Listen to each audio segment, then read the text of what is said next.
I'd like to continue by telling you something about John Lawson himself and where he came from. And it turns out nobody knows for sure. We have been able to find when or where Lawson was born, who his parents were, or where he received his education. Stephen B. Weeks concluded, without proof, that he came from the Lawsons of Bruce Hall of Yorkshire, England, and was probably the son of that Lawson, who was such a faithful adherent of the king in the Civil War, that he suffered sequestration of his estates under the Commonwealth, and that in 1665, during the Restoration, his estates were returned to him and he received knighthood for his loyalty. And again, like I said in the previous video, there will be all sorts of words in these videos that are old words and words from other countries. So I'm making my best pronunciations based on what I've been able to find. If you know something better, let me know.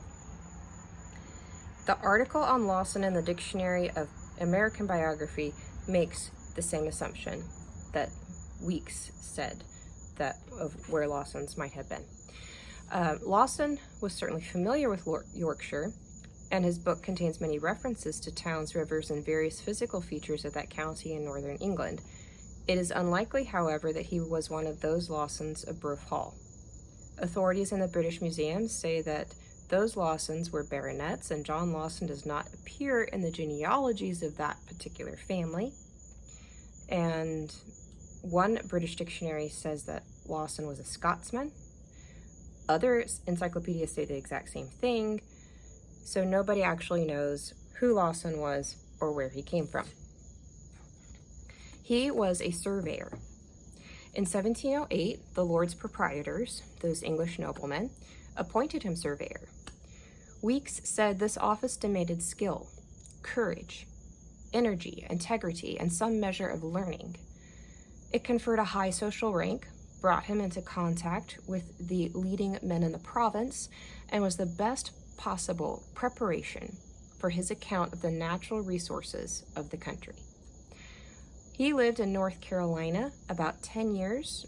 During this time, some tried to establish the Church of England in North Carolina, and there was some legal discrimination against Quakers and so-called dissenters, and the colony was uneasy during that time because of those political and religious tensions going on. In the next video, we will go over some of those problems that John Lawson encountered in that time period in the Carolinas.